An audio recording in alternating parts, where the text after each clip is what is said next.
শাকিব খান, অপু বিশ্বাস আবার একসঙ্গে ফিরছেন। দেখেন, ফিরবে কথাটা কি? আমি তো ছিলামই, আমি আবার ফিরবো কোত্থেকে?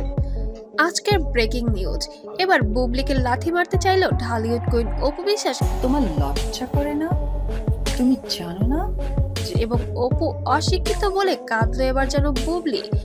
নাকি অপু বিশ্বাস বুবলির দিকে তেড়ে গিয়েছিলেন, কিন্তু সত্যি কি তাই এখন দেখার বিষয়, নাকি এটা আরেকটি কোনো সাজানো গল্প? সূত্র বলেছে একটি বন্ধন অনুষ্ঠানে মুখোমুখি হন অপু বিশ্বাস এবং শবনম ইয়াসমিন বুবলি। আপনি অপুর যদি একটা ভাষ্য দেখেন না, আপনি সেখানেই দেখবেন, ইন্টারভিউতে দেখবেন সে বলছে।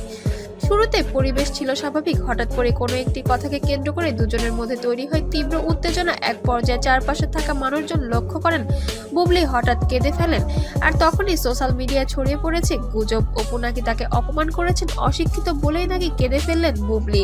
যে ভাইয়ের কথা বলছে সে ম্যারিড? হ্যাঁ, একটা ম্যারিড মানুষের রাত 3টায় তুমি কি করো? কিন্তু এই কথার কোনো প্রমাণ এখনো পাওয়া যায়নি। ঘনিষ্ঠ সূত্র দাবি করেছে সেই মুহূর্তে বুবলি নাকি বলেছিলেন, আমি কারোর সঙ্গে ঝগড়া চাই না, আমি শুধু সম্মান চাই। এই কথাতেই আবেগে ভেঙে পড়েন তিনি। অপুর ঘনিষ্ঠ মহলের বক্তব্য, অপুর কাছের মানুষজন বলেছেন এটা পুরোপুরি বানানো একটি গল্প। অপু কখনোই এমন আচরণ করতে পারেন না, তিনি খুবই সংযত একটি মানুষ।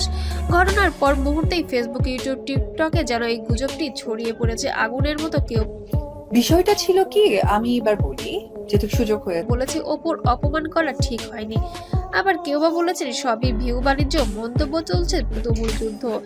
এখন এই ভিডিওর এই কোনো ঘটনা এবং সঠিক তথ্য প্রমাণ পাওয়া যায়নি, মনে হচ্ছে এটি সম্পূর্ণ গুজব।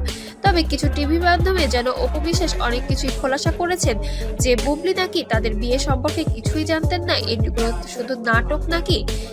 সারা বিশ্ব জানতো যে সাকিব অপু একটি বৈবাহিক সম্পর্কে আবদ্ধ আছে, সেখানে বুবলি কিভাবে জানেন না, যেখানে তাদের একটি সন্তানও রয়েছে। তবে যাচাই করে জানা গিয়েছে কিছু অংশ গুজব ছিল, কিছু অংশ যেন নাটক ছিল সাজানো। তবে এগুলো নাকি বর্তমানে তাদের একটি সাজানো কিছু স্ক্রিপ্ট, নতুন ছবির। আসলে আমার মনে হয় যে ওনার ডাক্তার দেখানো উচিত, ওনার সুস্থ ট্রিটমেন্ট দরকার, কারণ উনি মানুষ অস্তিত্বের সংকটে ভুগলে অনেক কিছুই হতে পারে।